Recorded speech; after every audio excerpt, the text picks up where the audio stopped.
Corporate जिहाद आप मानते हैं वाकई में? बिल्कुल, जितना व्यक्ति पढ़ रहा है वो उतना घातक हो रहा है। देखो, पढ़ने लिखने के बाद उसको नई नई स्किल्स पता चल रही है मैनिपुलेट करने की।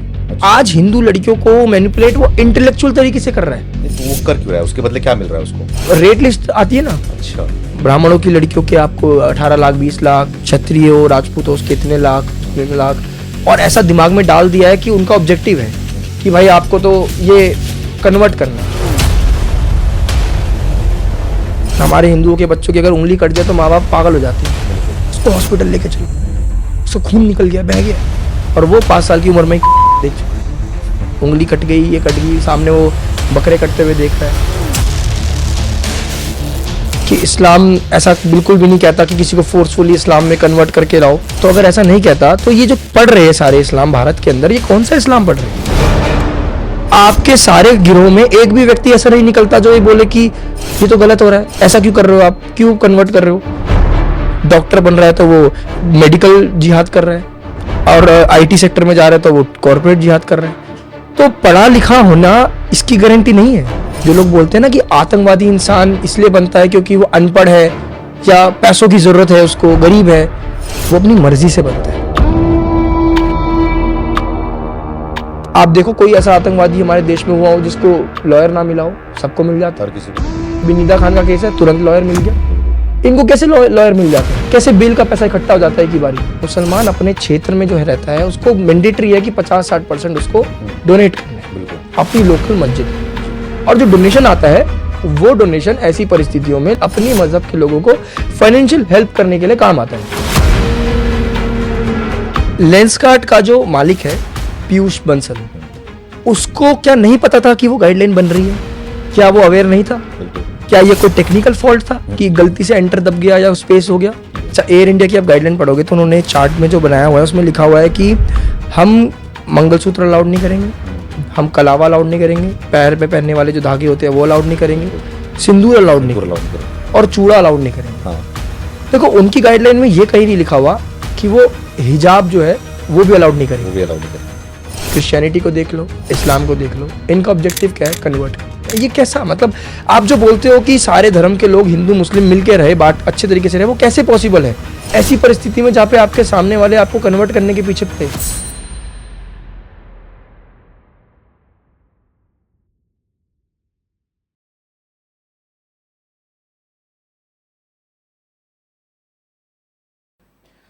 नमस्कार, मैं सुमित तिवारी, एनएमएफ न्यूज में आप सभी का बहुत बहुत स्वागत है। कॉर्पोरेट जिहाद जिस तरीके से सामने आया वो हर किसी ने देखा कि किस तरीके से कॉर्पोरेट जिहाद भी सामने आ गया। हर तरीके का जिहाद आपने देखा होगा, हर किस्म का जिहाद आपने देखा होगा, लेकिन अब जिस तरीके से कॉर्पोरेट जिहाद आया उसके बारे में तो फिर अब दुनिया भी चर्चा कर रही है। खास करके बात करें टीसीएस की, जो कि टाटा की कंपनी है, उसके बाद बात करें लेंसकार्ट की, तो लेंसकार्ट में जिस तरीके से गाइडलाइंस थी कि वहां पे सिंदूर, बिंदी और रक्षा पहन के आना मना था, लेकिन हिजाब के लिए कुछ नहीं था, हिजाब के लिए रोक नहीं थी। लेकिन अब एयर इंडिया का भी ऐसा गाइडलाइंस आ गया है जिसके बाद लोग चौंक गए हैं कि एयर इंडिया का भी गाइडलाइंस आने के बाद उसमें जिक्र किया गया है कि आप सिंदूर, टिकली, रक्षा और साथ ही साथ अगर आपकी शादी हुई है, आप लड़की हैं, तो आप मंगलसूत्र भी नहीं पहन सकती। तो इस तरीके का जो ये गाइडलाइंस टाटा एयर इंडिया का आया हुआ है, और टीसीएस भी जो है वो टाटा की ही कंपनी है। तो क्या हो गया है टाटा को? ये रतन टाटा के जाने के बाद किस तरीके से घटनाएं सामने आ रही हैं, इन सारे विषयों पर बातचीत करने के लिए हमारे साथ में सार्थक भगत जी जुड़े हुए हैं, जो कि सोशल मीडिया इन्फ्लुएंसर हैं और काफी एक्टिव रहते हैं, इन सारे विषयों पर बातचीत करते हैं। तो सार्थक भगत जी, आपका हमारे चैनल में स्वागत है। क्या कुछ कहना चाहोगे? ये टाटा कंपनी को क्या हो गया यार? टीसीएस की बात हमने किया, टीसीएस जिहाद सामने आया था, हालांकि निदा खान जो है फरार चल रही है, प्रेग्नेंट बता रही थी पहले अपने आपको, अब वो फरार चल रही है, भाग फिर रही है, लेकिन अब दूसरा एयर इंडिया का भी यही आ गया। क्या कुछ कहना चाहोगे? पहले तो आप एनएमएफ का और सुमित भाई, आपका बहुत बहुत धन्यवाद बुलाने के लिए, आमंत्रित देने के लिए। देखिए, आप ये समझिए कि ये प्रेगनेंसी कहाँ से आ जाती है। सफूरा जरगर के साथ आपको याद होगा, Shaheen Bagh protest, pregnant, Nida Khan pregnant. आप ये समझिए कि जिहाद जो है वो इतनी बड़ी मात्रा में फैलता जा रहा है, और जितना व्यक्ति पढ़ रहा है उतना ज्यादा वो घातक हो रहा है। जब तक वो अनपढ़ है तब तक वो सिर्फ पत्थर चलाना जानता है। जब वो पढ़ रहा है तो इंजीनियर बन रहा है तो वो इंजीनियरिंग की फील्ड में हेल्प कर रहा है, कि इससे हम और क्या बना सकते हैं। मैकेनिकल इंजीनियरिंग कर रहा है तो वो और तरीके से हेल्प कर रहा है, डॉक्टर बन रहा है तो वो मेडिकल जिहाद कर रहा है, और आईटी सेक्टर में जा रहा है तो वो कॉर्पोरेट जिहाद कर रहा है। तो पढ़ा लिखा होना इसकी गारंटी नहीं है। जो लोग बोलते हैं ना कि आतंकवादी इंसान इसलिए बनता है क्योंकि वो अनपढ़ है या पैसों की जरूरत है उसको, गरीब है, वो अपनी मर्जी से बनता है।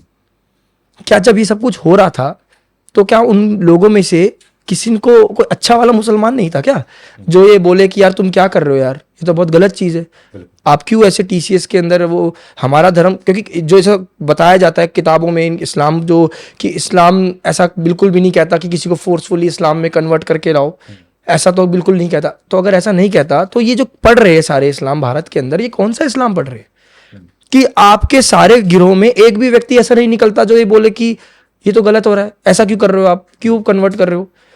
हिंदू मेजोरिटी एरिया में तो आपको बहुत सारे मोहम्मद दीपक दिख जाते हैं, ऐसी जगहों पे कोई आपको क्यों नहीं मिलता जो बोले कि यार ये गलत है, क्यों खराब कर रहे हो, नौकरी करने आए हो नौकरी करो, क्यों ये सब जिहाद की चीजों में पढ़ रहे हो, बिल्कुल नहीं। और क्या आपको लगता है कि टीसीएस एकमात्र ऐसी कंपनी है? मैं तो कहता हूँ टीसीएस एकमात्र ऐसी कंपनी है जिससे उजागर हुई है चीज। बड़ी मल्टीनेशनल कंपनीज की अगर ये हालत है तो आप ये सोचो कि जो छोटे मोटे कंपनीज चल रही है, हमारे गुड़गांव नोएडा में इतना सारा हब है, वहां पे क्या हालत होती होगी। कौन है इसकी रोक टोक करने वाला, कौन देख रहा है कि ये क्या है क्या नहीं, किसी को नहीं। आधे से ज्यादा डर के मारे नहीं बोलते होंगे, नौकरी चली जाएगी वो चले जाएगा। ये सबके ऑफिस में ऐसी कोई ना कोई प्रॉब्लम बंदा फेस कर रहा है। अगर आप वीडियो के कमेंट बॉक्स में भी ओपन कर दोगे तो आपको कमेंट्स में लोग कमेंट कर देंगे, बता देंगे कि हमारे साथ भी ऐसा हुआ है या हो रहा है। तो कहने का मतलब है कि ये गारंटी नहीं है कि आप पढ़ लिख लोगे तो आप अच्छे वाले देशभक्त और अपने काम से काम। आपने कभी देखा है कि हिंदू मेजोरिटी एरिया में या हिंदुओं को कभी जरूरत पड़ी हो कि वो फोर्सफुल कन्वर्जन करे, या हमारे पेरेंट्स ने हमें ये पेरेंटिंग दी हो? कभी आपने हिंदू मेजोरिटी एरिया में देखा है कि हम बोले कि यार मस्जिद में से लाउड स्पीकर क्यों चल रहा है, आप क्यों ईद पे सड़क पे बैठ रहे हो? कभी नहीं। उनके उसमें क्यों प्रॉब्लम होती है? सनातन धर्म से जो सनातन धर्म है ना, उसके अंदर चाहे आप हिंदूज को देखो, सिखों को देखो, कभी नहीं दिखेगा आपको कि क्योंकि ये चाहता है कि कन्वर्ट हो। गुरुद्वारे में जाते हो आप, कितने हिंदू गुरुद्वारे में आते हैं? क्या गुरुद्वारे में जो सरदार है वो आप हिंदुओं को ये बोलते हैं कि कन्वर्ट हो, फोर्स करते हैं? पंजाबी गाने इतने ज्यादा अट्रैक्टिव होते हैं, सरदार जो पंजाबी इंडस्ट्री है वो इतनी ज्यादा पॉपुलर है, सबसे ज्यादा इन्फ्लुएंस होते हैं लोग पंजाबी इंडस्ट्री से। लेकिन क्या पंजाबी इंडस्ट्री के किसी ने बोला कि कन्वर्ट हो? वो तो सबसे सॉफ्ट टारगेट है ना, तो वर्च पे ऐसे पॉइंट पे खड़ा हुआ है कि आप उसको थोड़ा समझाओगे तो वो हो जाएगा, नहीं। लेकिन ये इब्राहिमिक रिलीजन है, क्रिश्चियनिटी को देख लो, इस्लाम को देख लो, इनका ऑब्जेक्टिव क्या है? कन्वर्ट करना। ये कैसा मतलब, आप जो बोलते हो कि सारे धर्म के लोग हिंदू मुस्लिम मिलके रहे, बात अच्छे तरीके से रहे, वो कैसे पॉसिबल है ऐसी परिस्थिति में जहाँ पे आपके सामने वाले आपको कन्वर्ट करने के पीछे पड़े? ये चीज तो उसी जगह पे पॉसिबल है ना जहाँ पे सब अपना अपना धर्म फॉलो करे, सब त्योहार अपने बनाए अच्छे तरीके से, वहां पॉसिबल है कि आप, बट ऐसी जगह पे कैसे पॉसिबल है? जड़ क्या है इसका, कैसे, कहां से? एजुकेशन। क्यों? एजुकेशन है जड़। कैसे? ये मौलवी मौलाना जो है ना, ये जो एजुकेट करते हैं ना इनको, ये जड़ है। अच्छा। हिंदुओं का जो इनका नेटवर्क है वो कितना मजबूत है आप समझना। किसी भी, अभी आप देखोगे तो निदा खान को एडवोकेट मिल गया बढ़िया तरीके से, उमर खालिद को एडवोकेट मिल गया, क्या अच्छे खासे पे आउट वाले, करोड़ों रुपए देना पड़ रहा है दिन का, तो देंगे। क्या है उमर खालिद, क्या बैकग्राउंड है उसका, क्या अमीर बाप का औलाद है, कोई बहुत अच्छी इनकम है उसकी? शर्जील इमाम कौन है, क्या है उसकी औकात है क्या कुछ? कैसे बेल मिल गई, कैसे निदा खान को तुरंत एडवोकेट मिल गया? इसका रीजन है कि जो हम लोग हलाल सर्टिफाइड प्रोडक्ट्स खरीदते हैं उसका पैसा जो है वो हलाल बोर्ड को जाता है, जमात उलेमा हिंद जो सर्टिफिकेशन देता है, वो सर्टिफिकेशन का जो पैसा है मुसलमान अपने क्षेत्र में जो है रहता है उसको मैंडेटरी है कि 50-60% उसको डोनेट करना है अपनी लोकल मस्जिद में। और वो जो पैसा डोनेट करता है वो अपने समाज के लोगों को जब जरूरत पड़ती है, तो आप देखो कोई ऐसा आतंकवादी हमारे देश में हुआ हो जिसको लॉयर ना मिला हो, सबको मिल जाता है, किसी को मिला। कोई ऐसा केस नहीं हुआ हो जहाँ पे, अभी निदा खान का केस है, तुरंत लॉयर मिल गया। इनको कैसे लॉयर मिल जाता है, कैसे बिल का पैसा इकट्ठा हो जाता है एक ही बारी में, कैसे ईरान के लिए पैसा इकट्ठा हो जाता है एक ही बारी में?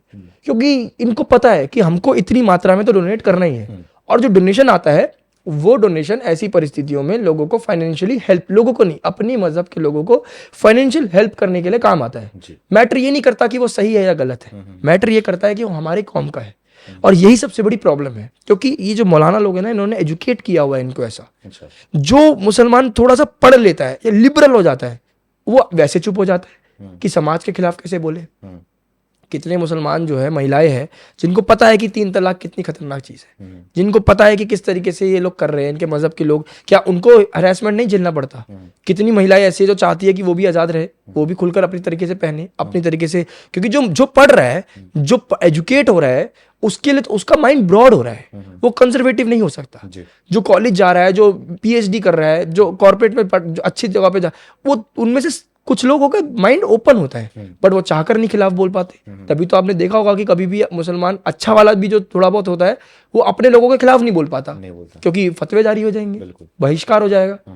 तो प्रॉब्लम ये है कि आपने ऐसी एक सिस्टम बना रखा है कि जहां पे आपको मैटर ये नहीं करता कि गलत क्या है सही क्या है, मैटर ये करता है कि वो हमारी कम्युनिटी का है। जब तक आप अपने, हमारे लोग जो है, क्या हमने कभी बोला कि हमारे समाज का कोई व्यक्ति अगर गलत कर दे तो सब खड़े हो जाते हैं खुलकर कि इसको फांसी दो? बिल्कुल। विकास दुबे की गाड़ी पलटी, किसी ने तो नहीं बोला कि विकास दुबे को क्यों मारा? कितने आप एनकाउंटर जो बोलते हैं उत्तर प्रदेश के अंदर जो एनकाउंटर होते हैं उसमें मुसलमान, अरे आप डेटा निकाल के देखो, 20 राजपूत 18 ब्राह्मण, ये भी तो मरे हैं। बिल्कुल। हमने तो नहीं बोला यादव लोग मरे हैं। जो व्यक्ति गलत है, जो एनकाउंटर करने लायक है, जो समाज में गलत काम कर रहा है, वो उस पर जो एक्शन उसके खिलाफ होना चाहिए वो होना चाहिए।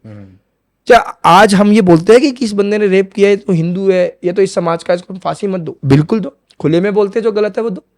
लेकिन वहां पर क्या होता है, वहां पे ये होता है कि जैसे ही नाम के पीछे खान या कुछ लग जाता है तो उनका विक्टिम कार्ड चालू हो जाता है, और वो उसको कैसे घुमा देते हैं कि ये मुसलमानों पे अत्याचार है। नहीं तो ये जो चल रहा है, जो जिहाद चल रहा है, आपने कई तरीके का जिहाद देखा होगा। बिल्कुल। और सर्वश्रेष्ठ जिहाद जो होता है वो सब सारी लगातार होते रहता है, जिसमें सर्वश्रेष्ठ में थूक जिहाद भी आता है, इनका लैंड जिहाद भी आता है, और लव जिहाद भी आता है। लेकिन कॉर्पोरेट जिहाद आप मानते हैं वाकई में कॉर्पोरेट जिहाद देखो है? आप, मैंने आपको क्या बोला, जितना व्यक्ति पढ़ रहा है वो उतना घातक हो रहा है। देखो, पढ़ने लिखने के बाद उसको नई नई स्किल्स पता चल रही है मैनिपुलेट करने की। अच्छा। आज हिंदू लड़कियों को मैनिपुलेट वो इंटेलेक्चुअल तरीके से कर रहा है। नहीं तो वो कर क्यों रहा है? उसके बदले क्या मिल रहा है उसको? उस रेट लिस्ट आती है ना। अच्छा। ब्राह्मणों की लड़कियों के आपको 18 लाख 20 लाख, क्षत्रिय हो राजपूत हो उसके इतने लाख उतने लाख, और ऐसा दिमाग में डाल दिया है कि उनका ऑब्जेक्टिव है कि भाई आपको तो ये कन्वर्ट करना है। हिंदू लड़कियां क्या सिख नहीं हो रही? जो दलितों की राजनीति लोग करते हैं, कि दलित लड़की, इनमें दलित लड़की नहीं थी जिनके साथ रैकेट में जो फंसी है टीसीएस में, दलित लड़कियां थी ना। दलित की आवाज उठाने तो कोई नहीं आया। दलितों के जो मसीहा बनते हैं, वो जब विक्टिम जो होता है दलित और एक्यूज मुसलमान होता है तो डर क्यों जाते हैं ये लोग? क्या जो ये भाईचारा आ जाता है, जय भीम जय मीम। तो जो गलत कर रहा है उसके खिलाफ आप खुल के क्यों नहीं बोल रहे? और इनकी मानसिकता ऐसी इसलिए है, आपने कितनी मुस्लिम महिलाओं को देखा कॉर्पोरेट फील्ड में, कितनी महिलाओं को ये निकलने देते हैं, और वो तो अगर निकलती भी है तो वो अपनी मजहब की बिल्कुल पक्की होती है। उनके अंदर, हमारे में प्रॉब्लम क्या है, हमारे लोग खुद नहीं पढ़ते, हमारे लोगों को खुद नहीं पता। अब 10 साल का मुसलमान का बच्चा 5 टाइम का नमाजी है। बिल्कुल। और हमारे 10 साल के बच्चे को धर्म जात गोत्र कुछ पता ही नहीं होता। छोटा भीम दिखवा लो, डोरेमोन दिखवा लो, ये सब चीजों में वो व्यस्त रहता है जी। अगर आप सामने हमारे हिंदुओं के बच्चों की अगर उंगली कट जाए तो माँ बाप पागल हो जाते हैं। बिल्कुल। उसको हॉस्पिटल लेके चलो, उसको खून निकल गया, बह गया है, और वो 5 साल की उम्र में देख चुका है। उंगली कट गई, ये कट गई, सामने वो बकरे कटते हुए देख रहा है। जिसने बचपन में ही खून देख लिया वो कहाँ डरेगा? नहीं, 5 साल की उम्र में बात कर रहे हैं आप, तो बचपन से ही और खतना। हाँ। अब ऐसी परिस्थिति में आप ये देखो कि कितना, मतलब वो व्यक्ति मजबूत कितना है, अपनी पढ़ रखा है, उसने पढ़ा है। मैं इसमें गलत नहीं बोलता उसको, मैं तो बल्कि उनको अच्छा बोलता हूँ। वो जैसा भी पढ़ा रहे हैं वो गलत पढ़ा रहे हैं। आपके बोलने का मतलब ये है कि अगर ये अनपढ़ गंवार खतरनाक है, पत्थर फेंक सकते हैं उनको, सिर्फ पत्थर, वो सिर्फ पत्थर फेंक सकते हैं। पढ़ने के बाद और भी खतरनाक हो सकते हैं। बिल्कुल। देखो ना, आप उत्तर प्रदेश के अंदर आप केस देख लो, मेडिकल जिहाद। हाँ, डॉक्टर जो है वो जिहाद कर रहा है पेशेंट के साथ। आप मैं आपको पूरा समझाता हूँ ये लव जिहाद का मॉडल कैसे चलता है। जिहाद करने का ऑब्जेक्टिव होता है कि पहले ये लड़कियों को, देखो मैं आपको क्लियर बता दूं कि हम उन लड़कियों के लिए बिल्कुल भी संतावना नहीं रखते जिन लड़कियों को पता है कि उनका सामने वाला जो उनका प्रेमी है, जिनसे वो प्यार करती है, वो अरबाज है, आसिफ है या फैज है। हम उनके लिए लड़ते हैं जिनको पता है कि उनका पार्टनर जो है वो अक्षय है, सूरज है, सुरेश है। उनके लिए लड़ रहे हैं। जो अपनी मर्जी से गई है ना उस जगह पे, हमें उनके लिए कोई संतावना नहीं है। अच्छा। कल को चाहे वो फ्रिज में मिले, चाहे फिर वो जैसी भी हालत में मिले, हमको रत्ती भर का फर्क नहीं पड़ता और ना हमको बुरा लगता। क्योंकि आपको आज के समय में इतना लव जिहाद पे आउटरीच होने के बाद भी अगर आपकी आंखें नहीं खुल रही है और आप अभी भी जाना चाहते हो तो आप जाओ। हमें नहीं फर्क पड़ता। हमारी लड़ाई उनके लिए है जिनको इन चीज़ों के बारे में पता ही नहीं है, जो आज कॉलेजेस में पढ़ने आ रही है लड़कियां, स्कूल से निकल के एकदम चमक धमक देख रही है, उनको सब कुछ एक जैसा लग रहा है, अच्छी अच्छी मीठी मीठी बातें लग रही है, उनको आगे दिखता है कि कोई बात नहीं, धर्म से तो कुछ होता ही नहीं, धर्म मजहब क्या होता है, हम तो प्यार करते हैं, आपसे ऐसे फंसाया जाता है। एक बार जब वो प्यार में फंस जाते हैं, उनके साथ शारीरिक संबंध बनाए जाते हैं, कुछ ऐसी फोटोज़ वीडियोज़ को बनाया जाता है जिसके दम पे बाद में अपनी असली चेहरा दिखाया जाता है और फिर ब्लैकमेल किया जाता है। आप किसी भी क्षेत्र के अंदर आप ये देख लो, लव जिहाद के केसेस में मध्य प्रदेश, उत्तर प्रदेश, कोई भी आप जगह देख लो, सब जगह पे खबर पे आपको एक ही तरीका मिलेगा कि ब्लैकमेलिंग के चक्कर में। और आखिरी में कंक्लूड कैसे करते हैं, वो कन्वर्ट हो जा। जिम जिहाद देख लो आप, पिछले आप 1-1.5 महीने के अंदर यूपी के अंदर मिर्जापुर के अंदर पकड़ा गया था। कितनी क्षेत्र में आप देखो जिहाद फंस रही है लड़कियां, क्यों फंस रही है? इसके अंदर देखो, उन लड़कियों को पता है तब वो फंस रही है, और कुछ को नहीं पता है तब वो फंस रही है। तो जिनको नहीं पता है ना, हम उनको बचाना चाहते हैं। अच्छा, ये जो अब जिहाद की बात कर रहे हैं, साथ साथ में जिहाद का जब ये जिक्र हुआ, जब ये मुद्दा उठा, उसके बाद लेंसकार्ट का भी नाम सामने आने लगा। लेंसकार्ट का मुद्दा भी उठ गया कि लेंसकार्ट में जो है वो सिंदूर और तिलक और कलावा जो है वो बैन है, मतलब कि वो नहीं पहन के आ सकते, लेकिन एक तरफ हिजाब पहन के आ सकते हैं। हालांकि उसने अपना अब फिर से वो चेंज कर दिया है रूल। फायदा। लेकिन सबसे बड़ी बात यहाँ पर है, टीसीएस की बात सामने आ रही है। अब एक और बात सामने आ गई, एक और खबर सामने आ गई, एयर इंडिया। देखिए, तो एयर इंडिया के गाइडलाइंस जो सामने है, उसके बारे में क्या कहोगे? पहले आप लेंसकार्ट समझिए। हाँ, लेंसकार्ट का जो मालिक है पीयूष बंसल, उसको क्या नहीं पता था कि वो गाइडलाइन बन रही है? बिल्कुल। क्या वो अवेयर नहीं था? बिल्कुल। क्या ये कोई टेक्निकल फॉल्ट था कि गलती से एंटर दब गया, या स्पेस हो गया, कि वर्ड चेंज हो गया कुछ, या कोई ऐसा फॉल्ट था कि ये कोई एक पर्टिकुलर व्यक्ति की गलती थी? क्या वो पूरा प्रोसेस जो बन रहा था, ड्राफ्ट तैयार हो रहा था, वो स्टेप बाय स्टेप अलग अलग डिपार्टमेंट में नहीं गया होगा? क्या जब वो क्रिएटिव बन रहे थे तब वो दिख नहीं रहा होगा क्रिएटिव में किस पे क्या विजुअलाइज किया जा रहा है, किसको हटाए? सब कुछ पता था। लेकिन उसके बाद क्या हुआ, जो आज आउटरीच आया और अब बोला जा रहा है वो तो इंटरनल रूल्स थे। अरे इंटरनल भी क्यों थे? फरवरी तक वो लागू था कंपनी में। क्या लेंसकार्ट पहली कंपनी है जिसने ऐसा किया, जो इस तरीके की सेंटीमेंट्स हर्ट करना चाह रही थी? ये आखिरी कंपनी है? नहीं। प्रॉब्लम क्या है हम लोगों की, हम लोग भूल बहुत जल्दी जाते हैं। बिल्कुल। हमको फर्क ही नहीं पड़ता। आपको मैं रिटर्न में दे रहा हूं, आधे से ज्यादा इस देश की जनता को, हिंदू जनता को पता ही नहीं होगा कि लेंसकार्ट में ये सब हो भी रहे। नहीं पता होगा, बिल्कुल नहीं पता होगा। और उनके लोगों को 7 समुंदर पार क्या होता है वो सब पता होता है। सही बात। उनको पूरा पता है कि उनको ये तक पता होगा कि पैलेस्टीन गाजा के अंदर कैसे कैसे किया, कैसे हमस जो है वो एक तो शांतिपूर्ण एक क्रांतिकारी विंग है, पॉलिटिकल विंग है, कैसे जो है वो यूक्रेन के अंदर जो है, या जो मतलब ये सब कुछ उनको पता है। उनको 7 समुंदर पार की खबरें पता है। लेकिन हमारे देश के लोगों को इतने बड़े ब्रांड ने इतनी बड़ी गाइडलाइन निकाल दी, उसके बारे में पता ही नहीं है। क्या आपको वो लोग मैकडोनल्ड कंपनी का विरोध करने के लिए सड़क पे आ जाएंगे भारत में कि ये तो जूइश कंपनी है? लेकिन हमारे लोगों को उनके सेंटीमेंट्स हर्ट ही नहीं होते, क्योंकि आधे से ज्यादा तो सेकुलर है। बड़ी बड़ी सोसाइटी में रहने वालों को, अपार्टमेंट में रहने वालों को फर्क ही नहीं पड़ता। उनको तो ये बात करने वाले लोग बेरोजगार लगते हैं। उनको लगता है कि हम अनपढ़ गवार हैं। क्यों? क्योंकि वो आग जो है वो आपके घर तक नहीं आई है। आपने कभी हमले नहीं देखे। जाइए आप जरा कश्मीर में, मुर्शिदाबाद जाइए, बंगाल, मालदा जाइए, दिल्ली के सीलमपुर, जहांगीरपुरी जाइए, आप नूह में जाइए, मेवात में जाइए। जो लोग डे टू डे हर दिन ऐसे जी रहे हैं ना कि किसी दिन भी पत्थर पड़ सकते हैं, उनसे पूछो कि ये प्रोपेगेंडा है या नफरत है या क्या है। जिस क्षेत्र में बाढ़ नहीं आई, उन लोगों को क्या पता कि बाढ़ की समस्या क्या होती है? उन लोगों को समस्या नहीं पती, तो उनको लगता है कि क्या हो गया। उनके सेंटीमेंट, उनका क्या उद्देश्य है? बस घूमना फिरना बड़ी लेविश कार्स में। और जो ज्ञान देते हैं सेकुलरिज्म का, कोई जर्मनी बैठ के ज्ञान देता है तो कोई लंदन में बैठ के ज्ञान देता है। खुद सेफ है और दूसरों को भाईचारा बताते हैं। तो ये भाईचारे की वीडियो किसी दिन ध्रुव राठी सीलमपुर में बैठ के बनाए ना, किसी दिन बैठ के बनाए, वहां पर अमन शांति की बात समझाए उनको, अमन शांति की बात। हम अमन शांति की बात करते तो करे। लेंसकार्ट ने जो किया वो स्ट्रेटेजिकली था, वो मर्जी से किया हुआ था। क्यों? क्या फायदा उसको ऐसा करने से? उसके अंदर के जो लॉबी में लोग बैठे होंगे, वो उनको उसको लगा होगा कि ये चीज हटाई जाए। उनको देखो, मैं बताता क्या मतलब नहीं मैं आपको समझा दूं क्या बात होती है। सबको पता है कि कॉर्पोरेट के अंदर या किसी भी इस डिपार्टमेंट के अंदर वो मुसलमानों के जो कस्टम्स है उसके छेड़खानी नहीं कर सकते, क्योंकि वो नौकरी करना छोड़ देगा। अगर किसी को मैं अगर आप किसी मुसलमान को बोलो कि भाई आप हिजाब नहीं पहन सकते, वो बोलेगा मैं कॉलेज नहीं आऊंगा। देखा होगा कर्नाटक का आपने हिजाब प्रोटेस्ट, कॉलेज नहीं आऊंगा मैं ऑफिस नहीं आऊंगा, लेकिन मैं इसको नहीं उतारूंगा। तो उनको ये पता था कि भाई हम सरदार की सिख की जो वो पगड़ी है उससे छेड़खानी नहीं कर सकते, और मुसलमानों की इससे नहीं कर सकते, लेकिन हिंदू का कर सकता है, क्योंकि कल को यार फिर ये रंग बिरंगे वो सिंदूर लगा के ये सब लगा के ये सब पहन के आएंगे, कलावा पहन के आएंगे, 10 चीजें होगी, भाई इसको हटाओ।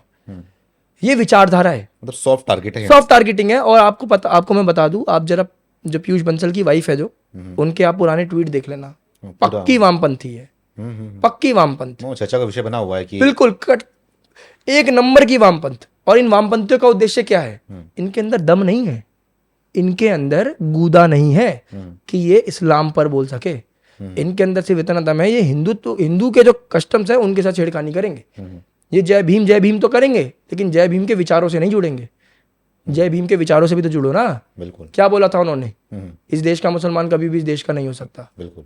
तो उनके विचार गलत है, तो आप तो लगे पड़े उन्हीं के साथ।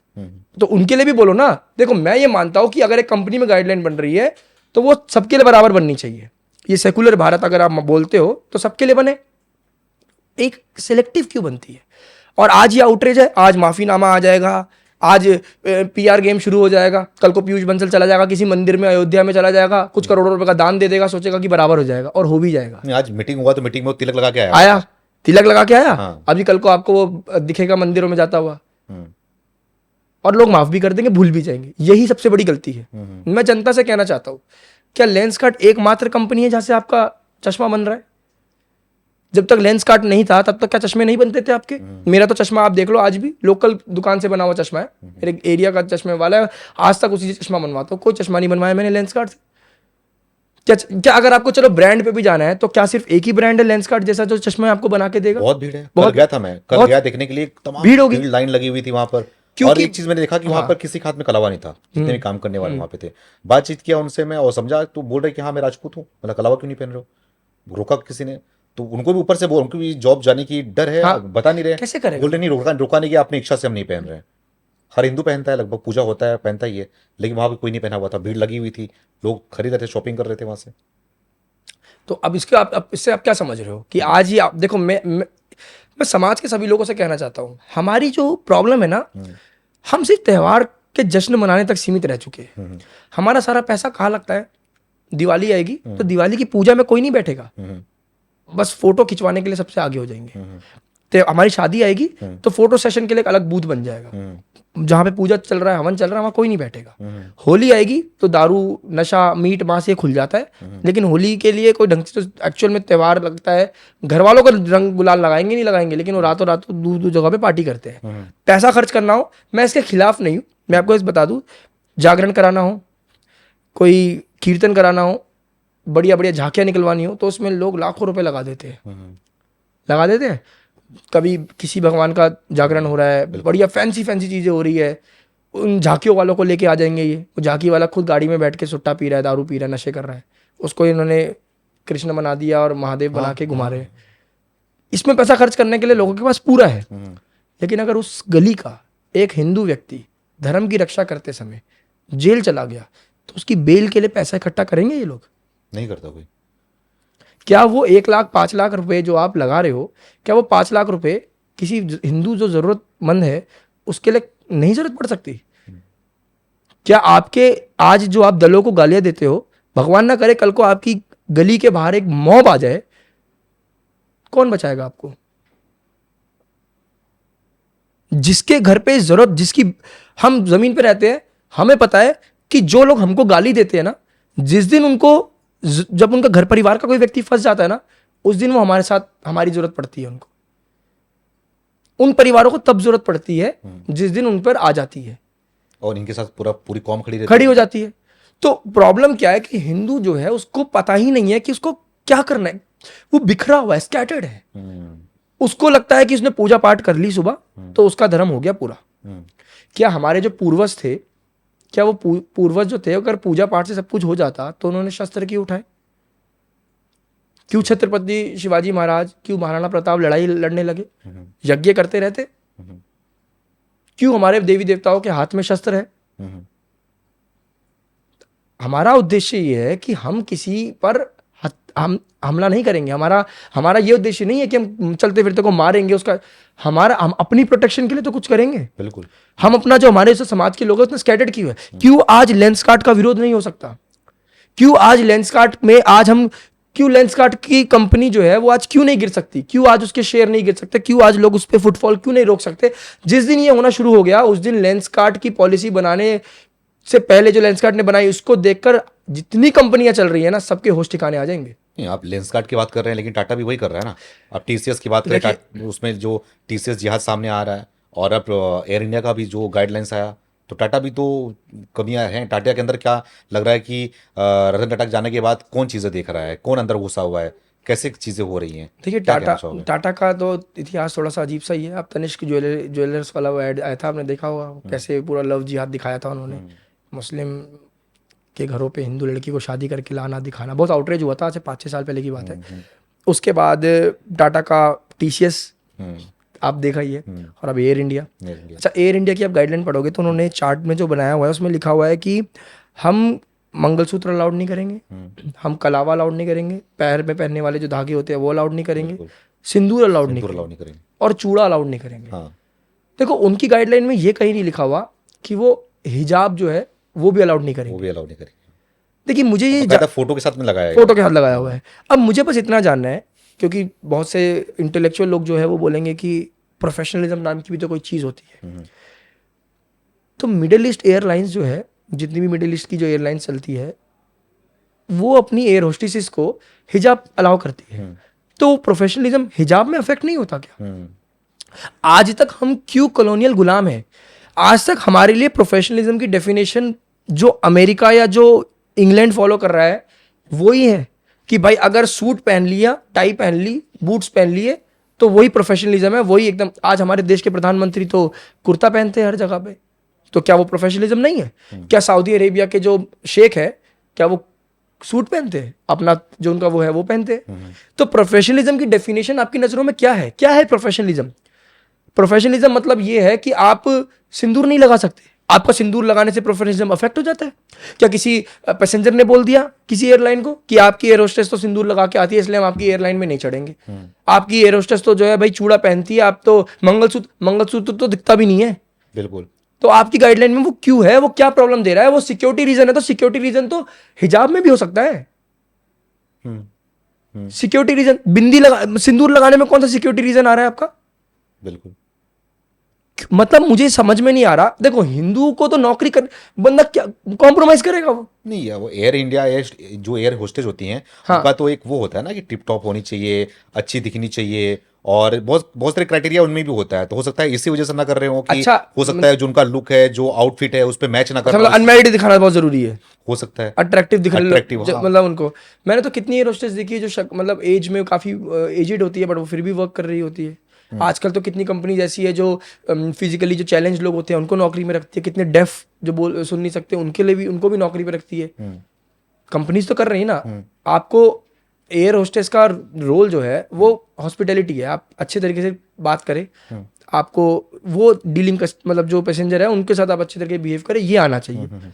मैंने तो आज तक कभी नहीं देखा कोई पैसेंजर बोल रहा हो कि ये तो मैरिड है, मैं तो इस एयरलाइन में नहीं जाऊंगा क्योंकि एयरलाइन में तो सारी मैरिड वो एयर होस्टेसेस होती है। ऐसा तो नहीं होता। उसको कम्युनिकेट करना आना चाहिए, उसको पैसेंजर जो है उसके उस समय के गेस्ट है एक तरीके से, उनको डील करना आना चाहिए, उनकी सुविधा के लिए जो हो सकता है वो करना आना चाहिए। ये जरूरी नहीं है कि हाँ यूनिफॉर्म समझ आता है कि आप एक यूनिफॉर्म आपने डिजाइन करी हुई है, वो यूनिफॉर्म होनी चाहिए। कुछ एयरलाइन जो है वो यूनिफॉर्म वेस्टर्न रखती है, कुछ एयरलाइन जो है वो यूनिफॉर्म में कुछ साड़ी वगैरह भी रखती है। बहुत सारी एयरलाइंस में साड़ी भी है जो उनकी एयर होस्टेस पहनती है। वो यूनिफॉर्म है, वो आपको फॉलो करनी है। लेकिन यूनिफॉर्म के साथ अगर कोई व्यक्ति अपने कस्टम, अपने बिलीफ के साथ जो सिंदूर लगाना चाह रहा है, उसमें क्या प्रॉब्लम हो रही है? बिल्कुल। क्या ऐसा प्रोफेशनलिज्म, क्या डेफिनेशन क्या है प्रोफेशनलिज्म? कंट्रोल कौन कर रहा है इनको? कैसे ये चीजें आ रही हैं? क्योंकि जो टाटा कंपनी है वो देशभक्त कंपनी इनको बोलते हैं देश के लिए बहुत कुछ करती है। लेकिन टाटा के अंदर इसे कौन घुसा हुआ है, कौन चीजों को हैंडल कर रहा है, कंट्रोल कर रहा है कि इस तरह की जो चीजें सामने आ रही है? देखिए, ये तो अंदर के लोग जो उसको, मैं बिल्कुल भी नहीं। क्या आपको क्या लगता है कि ये सब लोग करने वाले कोई बाहर क्या है वे लोग हैं? क्या ISIS के फिटेड लोग हैं? क्या उन्होंने प्लांट किया हुआ है? आतंकवादियों ने प्लांट किया हुआ है? नहीं, ये हमारी तरह यहीं से उठे हुए लोग हैं जो थोड़ा सा एजुकेशन और थोड़ा सा पैसा जेब में आने के बाद अपने आप को इंटेलेक्चुअल समझने लग जाते हैं, एक अलग दर्जे पे अपने आप को मापने लग जाते हैं कि भाई ऐसा नहीं होगा, ये ऐसा दिखना चाहिए, वैसा दिखना चाहिए, वो लोग हैं। और इन समस्याओं का सारा समाधान पता है क्या है? आउटरीच। आज आप देखो, आज से पहले कितनी सब कुछ चीजें होती थी लेकिन किसी को कोई फर्क नहीं पड़ता था और वो हो रही थी। लेकिन आज देखो, बड़ी सी बड़ी कंपनीज को झुकना पड़ता है। आज बड़ी सी बड़ी कंपनीज को अपनी गाइडलाइंस चेंज करनी पड़ती है क्योंकि आउटरीच है।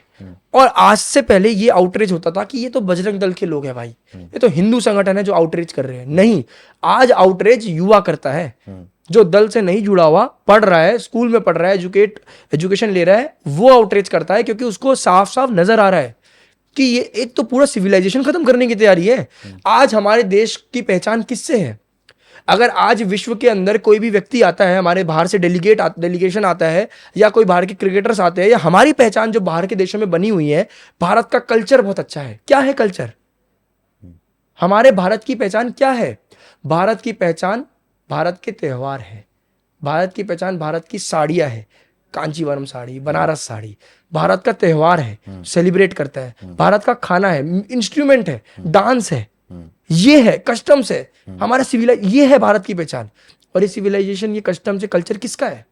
हिंदुओं का है। आप एक पल के लिए आंख बंद करो और ये सारी चीजों को हटा दो। अब क्या बचा भारत के पास दिखाने के लिए? और अब क्या पता, और क्या बचा अब विश्व के पास भारत को अलग नजर से देखने के लिए? ये फूल बरसाना, तिलक लगाना गैस्टाने पर, डांस करना, नाच गाना, म्यूजिक, ये सब किसका है? किसकी देन है? कौन है? इसकी नींव किसने रखी है? हमने रखी है। भारत को आज क्यों लोग आज पूरा विश्व जो है वो बड़े बड़े डेलीगेट आके क्यों आज नमस्कार करते हैं? क्यों उनको लगता है कि भारत संस्कृति से जुड़ना जरूरी है? क्योंकि हमारी नींव है। ये भारत की पहचान जब तक है, जब तक ये सनातन धर्म से जुड़ा हुआ है। जिस दिन ये धर्म यहां से गया, उस दिन इसकी हालत एक आम देश की तरह हो जाएगी, हम अलग नहीं हो पाएंगे। तो भारत के अंदर भारत की पहचान यही सब है। ये एक पन्ने में लिखा हुआ सेकुलर भारत, संविधान की कॉपी भारत की पहचान, उसका अस्तित्व नहीं मिटा सकती। ये डेमोग्राफी चेंज हो सकती है, उसमें चेंज आ सकता है बस। ये देश के उसमें चेंज आ सकता है, राष्ट्र में चेंज नहीं आ सकता। भारत एक देश नहीं है, भारत एक राष्ट्र है। देश बनता है बाउंड्रीज से। आज देश है, उसकी ये बाउंड्री है, ये लोग है, ये देश है। राष्ट्र बनता है विचारों से। नहीं, भारत की पहचान टोपी, बुर्खा कैसे नहीं है? कैसे? हिजाब से नहीं है भारत की पहचान? कैसे? मस्जिद से नहीं है? कैसे? ये सेकुलर भारत में ये सब चीजों के अलाउंस है कि सेकुलर भारत में आप हर धर्म का व्यक्ति जो है वो इसको फॉलो कर सकता है, अपने अपने रिलीजन को फॉलो कर सकता है, उसकी इजाजत देता है हमारा भारत, हमारा संविधान, और हर सरकार देती है। और इसमें हमें कोई प्रॉब्लम भी नहीं है कि अगर एक व्यक्ति अपने मजहब को फॉलो कर रहा है, एक जैसे नमाज पढ़ रहा है, अपने नमाज क्षेत्र जो उसका मस्जिद का एरिया, नमाज पढ़े, अपने त्यौहार बनाए, तब उतना करे जितने में दूसरे लोगों को प्रॉब्लम ना हो। अब जिस क्षेत्र में दिन में 5 बार नमाज पढ़ रही है, आवाज अजान चल रही है, वहां के लोगों की क्या हालत होती होगी? प्रॉब्लम तब है जब आप जिहाद कर रहे हो, प्रॉब्लम तब है जब आप ब्लास्फेमी कर रहे हो, सर तन से जुदा करने के लिए सड़कों पे आ जा रहे हो। भारत, हमको वहां प्रॉब्लम है। अब एपीजे अब्दुल कलाम को तो याद करते ही नहीं। कितने नेताओं के ऑफिस में आपने एपीजे अब्दुल कलाम की फोटो देखी? वो जो निकली थी महाराष्ट्र से भी चौड़ी हो रही थी वो लेडी, AMIM वाली, कैसा हराया, जीतते के साथ ही फोटो कैसे टंग गई ओवैसी की, उसमें कैसे टंगी उसकी ऑफिस? भी फिर रही है, अब भागती हुई फिर रही है, लेकिन मतलब आप मेरी बात समझो कि कैसे फोटो लग गई ओवैसी की। इस देश का मुसलमान तो एपीजे अब्दुल कलाम वाला है ना, जैसा वो बोलता है, तो कलाम साहब की फोटो लगानी चाहिए थी। नहीं, बस इसलिए पूछा था कि ये पहचान नहीं है भारत का। भारत की पहचान नहीं, 1400 साल पुरानी इतिहास के बारे में जिक्र करते, इतने पुराने हैं हम, आप तो ये पहचान नहीं हो सकती? कैसे हो सकता? हमारी इतिहास क्या है? हम कब से? चोला, हम विक्रमादित्य जी के टाइम के हैं।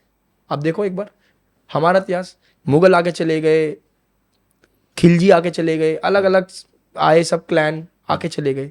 किसी ने क्या किया, कोई दिल्ली सल्तनत संभाली, किसी ने राजस्थान में वो किया, किसी ने महाराष्ट्र में वो किया, सब कुछ रहा, सब कुछ किया, लेकिन आताताई थे, बाहर से घुसपैठिया थे, एक तरीके से अर्बन ओल्ड तरीके के जो घुसपैठिए थे वही तो थे। हमारा सिविलाइजेशन तो नहीं था ना, ये भारत वर्ष जो है वो तो ऐसा नहीं था ना। तो अगर कल को, आप मेरी बात समझो, आज कोई भी क्रिश्चियन कंट्री उठा लो, आज से क्रिश्चियन कंट्री, कोई कंट्री 50 साल बाद एक इस्लामिक कंट्री बन गई, तो 50 साल बाद आप क्या बोलोगे कि वो एक इस्लामिक कंट्री है? लेकिन जो आज 57 देश इस्लामिक कंट्री बने, पर्शिया था, पर्शिया की क्या पहचान थी? महादेव से जुड़ी हुई जगह है ना। आपने किसी जगह का सिविलाइजेशन खत्म कर दिया तो वो आपका अस्तित्व बना दिया आपने। तो ये कितनी घातक चीज है। भारत की पहचान खत्म हो जाएगी जिस दिन ये बढ़ा। आज वो विपक्ष में है, आज वो डरे हुए है, तो ये हाल है। तो आप सोचो कि जिस दिन भारत 2047 गजवा हिंद मजाक नहीं है। डरे हुए हैं लग रहा है आपको? कहां से लग रहा है? अब एक बात बताओ मुझे बस इतनी बात बताओ आप लोग, अच्छे वाले जो मुसलमान है वो कभी भी सड़कों पे इसलिए क्यों नहीं आते कि ये जो आतंकवादी अल्लाह अकबर बोल के फट रहे हैं ये हमारे मजहब के नहीं है।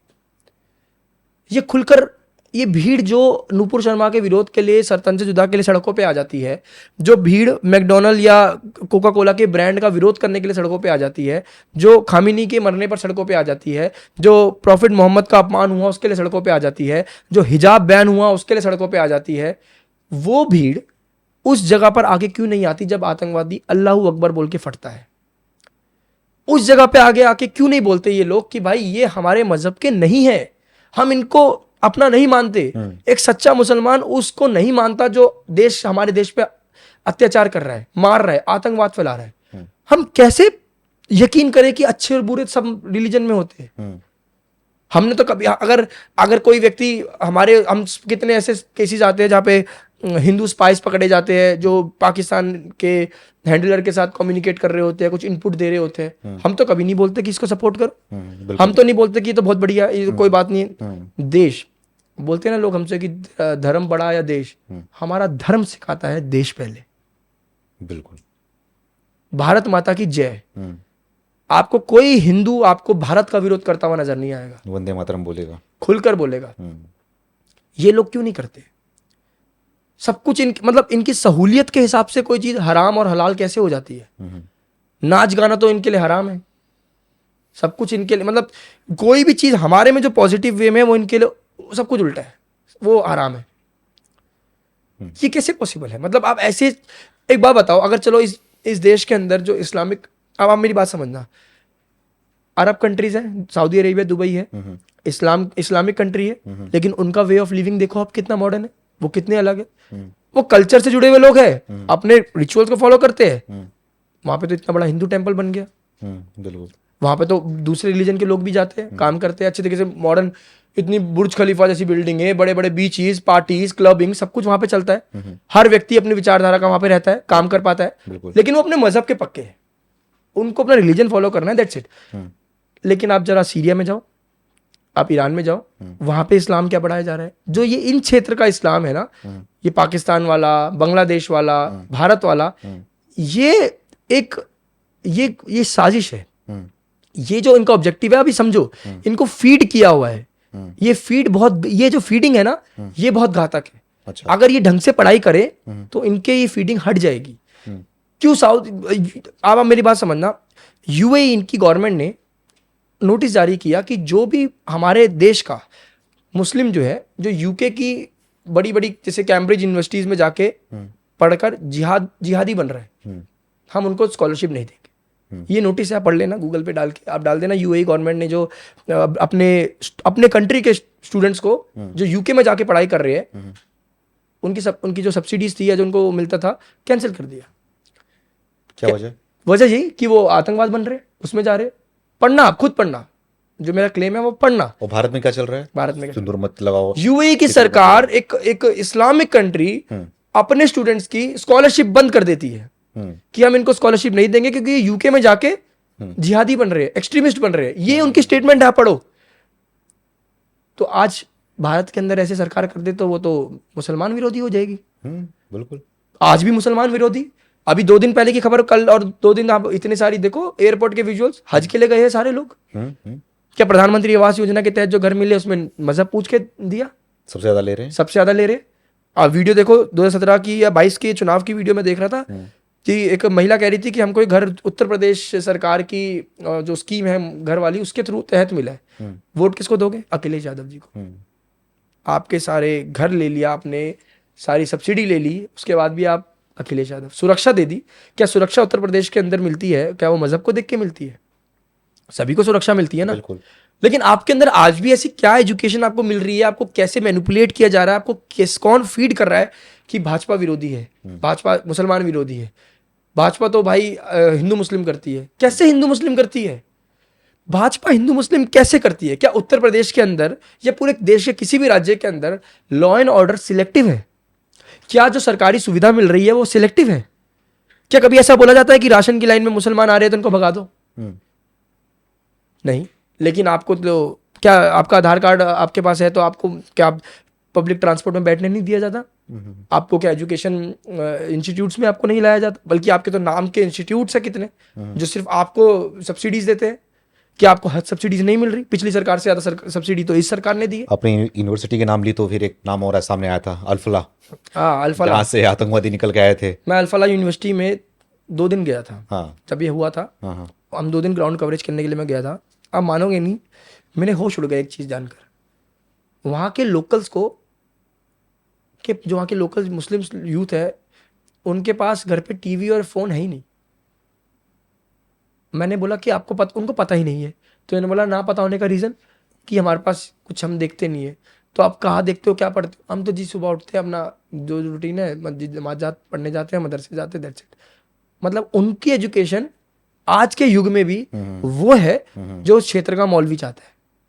बिल्कुल। आतंकवादी खिलाफ बोलने नहीं चाह रहे थे। मैं वो कहता कह हूँ रहे कि घेर लिए वो चारों तरफ वो से। आपको हाँ देखा मैंने, वो कह रहे हैं कि आपको क्या ये तो गोदी मीडिया है, हाँ। ये तो भाजपा बोल रही है कि आतंकवादी है, आप मानते नहीं। अरे आप अल्फला छोड़ दो, चलो वो तो एक छोटा दूर का एक गाँव हो गया आसपास के, चलो नहीं। दिल्ली की वीडियो देखी थी मैंने तो, चांदनी चौक लाल किले की, जहाँ पे वो औरतें कह रही थी ये तो फंसाने की साजिश है। हाँ सही बात। मुझे बस इतना बताओ आप कि आप गलत को गलत नहीं बोलोगे तो आप कैसे चाहोगे कि हम सबको बराबर लेके चलें? लेकिन मेरा सवाल ये है कि जो कॉर्पोरेट कंपनीज हैं तो इनको अपना बिजनेस करना होता है। हाँ। और बिजनेस करना है तो भारत में रह रहे हैं। भारत की जो आबादी है वो हिंदू आबादी अधिक है, 100 करोड़ लगभग हाँ। हिंदू आबादी है। तो उनको टारगेट क्या 100 करोड़ चाहिए या फिर ये 20 करोड़ चाहिए? क्यों उनके हिसाब से नहीं किया जा रहा है? उन्हीं के लिए जो है ये सारी चीजें बैन की जा रही है, क्या वजह है इनकी? 100 करोड़ सिर्फ नंबर में है। अच्छा। विचारों से 1 करोड़ भी नहीं है। वो 20 करोड़ विचारों से है। अच्छा। हमारे 100 करोड़ होने का कोई फायदा नहीं। ये तो अपने बहुत, चलो आप सिंदूर कह रहे हो, कल को अगर कंपनी ये गाइडलाइन दे दे, जिस तरीके की भारत की हालत है, अगर कंपनी को ये गाइडलाइन दे दे ना कि आप अपने रिलीजन के कॉलम में हिंदू नहीं लिख सकते या आप यहाँ पे त्यौहार नहीं मना सकते, दिवाली नहीं मना सकते, तो भी किसी हिंदू को कोई फर्क नहीं पड़ेगा। अच्छा। चलो कोई बात नहीं, पैसा बन रहा है, नौकरी हो रही है, दैट्स इट। वो अपने मजहब के साथ कॉम्प्रोमाइज नहीं करेंगे, अपनी नौकरी के साथ कॉम्प्रोमाइज कर लेंगे। तो हर कंपनीज के लिए 100 करोड़ हिंदुओं की जो विचार है, उनका सेंटिमेंट है, वो मैटर नहीं करता। 20 करोड़ अफेक्ट नहीं होने चाहिए। अच्छा। क्योंकि वो यूनिटी में है, वो एकजुट है, उनका मैसेज एक ही तरीके से जाता है। अगर इस देश के अंदर केरला का मुसलमान के साथ कुछ हुआ तो वो पूरे देश के मुसलमानों को पता रहता है। कभी आपने देखा कि केरला का मुसलमान बिहार के मुसलमान से लड़ रहा है, ए मलयालम बोल? कभी नहीं। तमिल का मुसलमान बोल रहा है, बेट पंजाबी बोल रहा है तू तो तमिल बोल। बंगाली मुसलमान लड़ रहा है, कभी नहीं। एक ही है, उर्दू सबको आती है।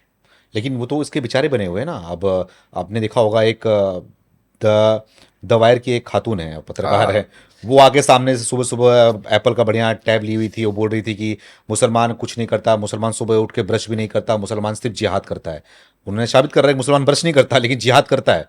तो उसके पक्ष में भी लोग आ रहे हैं। अब बुरा लग रहा है उनको कि मुसलमानों को जिहादी बोला जा रहा है। हर तरीके से मुसलमान जो है वो जिहाद कर रहा है। देखो, पहले अरफा खानम शेरवानी को बोलो कि आप मस्जिद के अंदर एंट्री तो ले लो। तस्वीर देखी होगी आपने, एंट्री नहीं मिल पाती उनको। अरफा खानम शेरवानी जो है वो हर जगह पे एक ही विक्टिम कार्ड होता है उसका कि मुसलमान खतरे में है। कोई भी ऐसा मुद्दा हो जाए, एक दो तीन नाम बता देता हूँ मैं आपको। एक राना अयूब हो गई, अरफा खानम हो गई, एक क्लिप कटवा है मोहम्मद जुबैर हो गया। ये 3-4 लोग हैं जिनका काम क्या है कि ये वेट करते हैं कि कुछ भी ऐसा हो उसमें क्या एंगल दे के बचाया जा सके।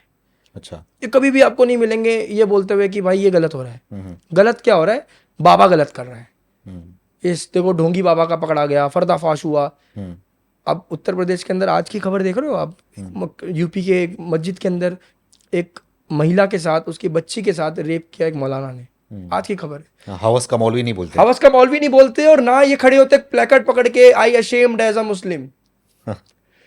तो आप ये समझो कि वो तो यूनाइट है, वो पढ़ा लिखा है, अनपढ़ का पंचर लगाने से लेकर अगर कोई कॉर्पोरेट में भी है, उसको जुम्मे के दिन इकट्ठा होना है तो होना है। जो आर्थिक रूप से मदद कर सकते हैं तो वो आर्थिक रूप से मदद करते हैं, उनकी जो पत्थरबाजी करने में जेल जाते हैं। अच्छा, जो जिस रूप से मदद कर सकता है वो उस रूप से मदद करता है। और अगर ये झूठ लग रहा है, नफरत लग रहा है, तो आपको जितने प्रमाण चाहिए मैं प्रमाण देने के लिए तैयार हूं। आप किसी भी जगह पे देख लो, ऐसा आपको सब जगह दिख जाएगा। यही कहानी है, यही मॉडस ऑपरेंडी है। आप देखो दिल्ली के तुर्कमान गेट के अंदर पथराव किया इन्होंने पुलिस वालों पे। इस देश का मुसलमान था तो पुलिस वालों पे पत्थर कैसे पड़े? हमने मारा कभी? हम कितने विरोध करते हैं, हम पुलिस से डंडे खा लेते, लेकिन कभी वर्दी पे नहीं जाते, कभी नहीं। कितनी हमको प्रॉब्लम होती है पुलिस वालों से, कितना हमारा वो दिक्कत परेशानी हमारे लिए क्रिएट करते, लेकिन फिर भी वर्दी है, देश के पुलिस वाले हैं, हम नहीं बोलते। उनके लिए कोई मैटर नहीं है, पुलिस वाला है क्या हुआ, काफिर है ना। ये जितने भी लोग जो हितैषी बनते फिरते हैं ना, आप भी काफिर ही हो। आप कोई भी, अभी महाराष्ट्र के अंदर म्युनिसिपैलिटी का इलेक्शन हुआ था, इस्लाम पार्टी जो है वो, देखा आपने कितनी अच्छी मात्रा में सीटें जीती। ओवैसी की पार्टी 120, वो जहां से वो जीती वो कौन सी जगह थी? वो सारा क्षेत्र आपकी एनसीपी का, शिवसेना वो उद्धव ठाकरे वाली, कांग्रेस, इन सब का गढ़ था। वो तब तक गढ़ था जब तक एएमआईएम उस क्षेत्र में नहीं थी जी। जब एएमआईएम वहां पे आ गई तो उस दिन वो सारा क्षेत्र का मुसलमान एएमआईएम के साथ हो गया। एक इस्लाम पार्टी आई, वो जीत के चली गई। तो आप ये जो पार्टी, जो विपक्ष के जो लोग हैं ना, जिनको राजनीति करनी चाहिए थी डेवलपमेंट पर, पॉवर्टी पर, इन्फ्लेशन पर, एम्प्लॉयमेंट पर, अच्छे मुद्दों पर, देश कैसे आगे बढ़े उस पर, ये राजनीति कर रहे हैं तुष्टीकरण पर।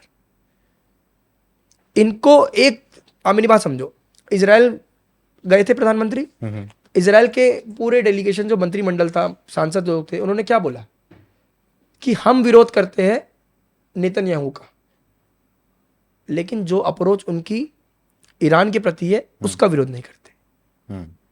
यानी उनका विपक्ष देश वाली जगह पर उनका विपक्ष नहीं रहता। अगर इजराइल आज किसी देश पे हमला कर रहा है तो उसका विपक्ष उसकी टांग नहीं, उसका हाथ पकड़ के खड़ा है, बिल्कुल, कि हम आपके साथ हैं। इसको बोलते हैं एक अच्छी राजनीति।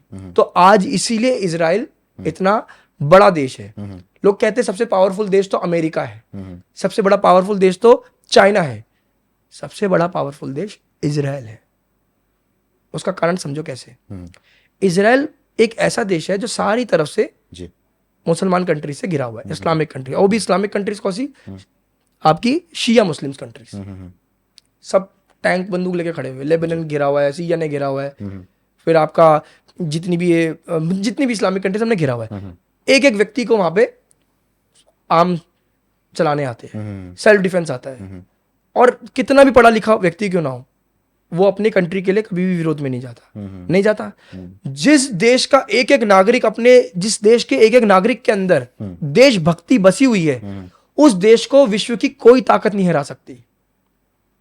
और इससे भी बड़ा रीजन समझो, अमेरिका सबसे बड़ी पावरफुल कंट्री है, किसकी वजह से है? जूइश की वजह से। अमेरिका के पास क्या पावर है? Economic power. बिल्कुल। वो इकोनॉमिक पावर किसकी वजह से है? जूइश की वजह से। आप एफएमसीजी प्रोडक्ट्स वाली लाइन में चले जाओ, इन सब कंपनी के फाउंडर कौन? Jewish Americans. आप मेटा में चले जाओ, आप स्नैपचैट देख लो, या और भी जितनी भी कंपनीज, आप ब्रांड्स देख लो, जो आपके जो कपड़े हो गए, टेक्नोलॉजी की चीज में चले जाओ, कौन है इनके मालिक? या तो जूइश अमेरिकन या तो जूइश इजरायली।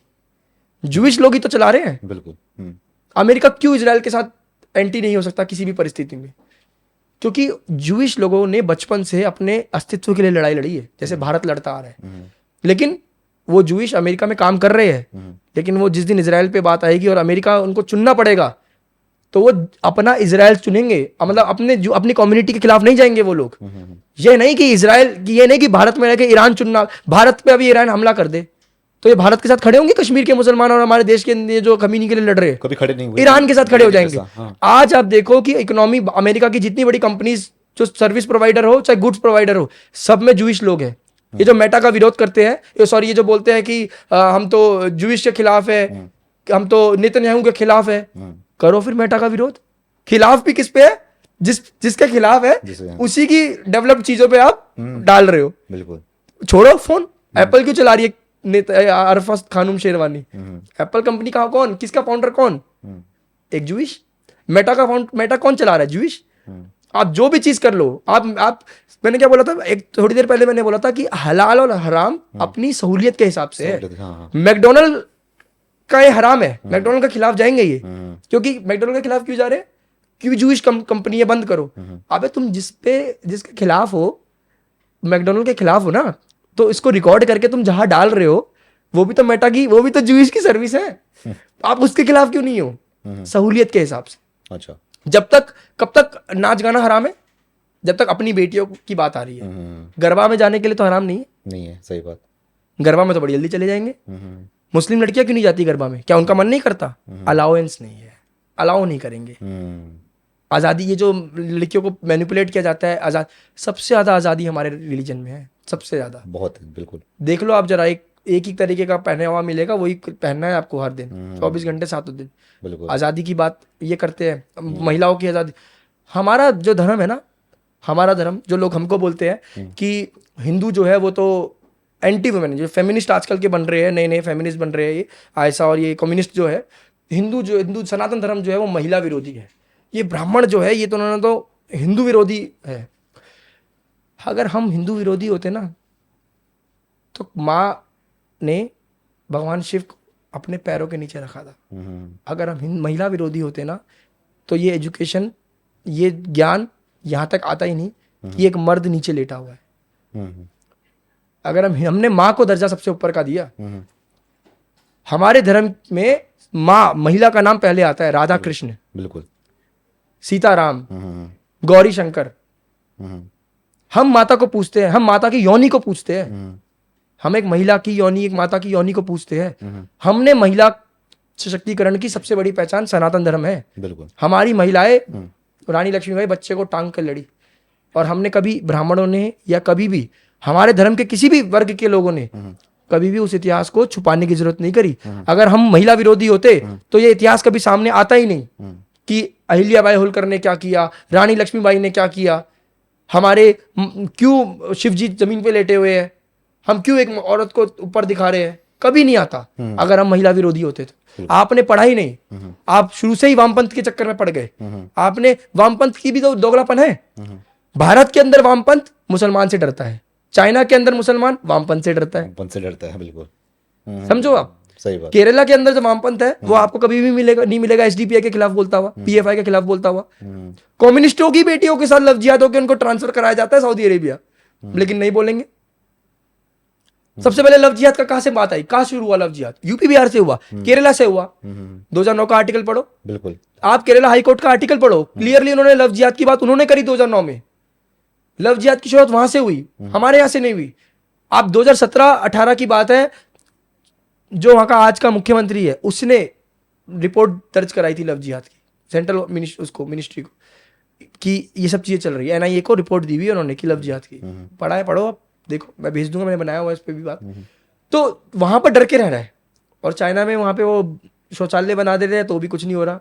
बिल्कुल। अब उत्तर प्रदेश की बात करूंगा, योगी जी वहाँ के मुख्यमंत्री हैं, तो उत्तर प्रदेश में क्या आपको लग रहा है कि जिस तरीके से जिहाद की बात आ रही है, और हमने जो बात किया, जो कॉर्पोरेट जिहाद की बात किया, और एयर इंडिया की बात किया, टीसीएस की तमाम जो बातें की हैं हम लोग, तो ये उत्तर प्रदेश में योगी जी कैसे टैकल कर रहे हैं? क्योंकि उत्तर प्रदेश में भी काफ़ी बड़ी संख्या में जो है वो मुसलमान रहते हैं, वहाँ भी जिहाद होता है, लेकिन उन जिहादियों से कैसे वो वहाँ पर टैकल कर रहे हैं, कैसे बच रहे हैं, कैसे लोगों को बचा रहे हैं वहाँ पर? देखिए, सबसे पहली चीज होती है विश्वास।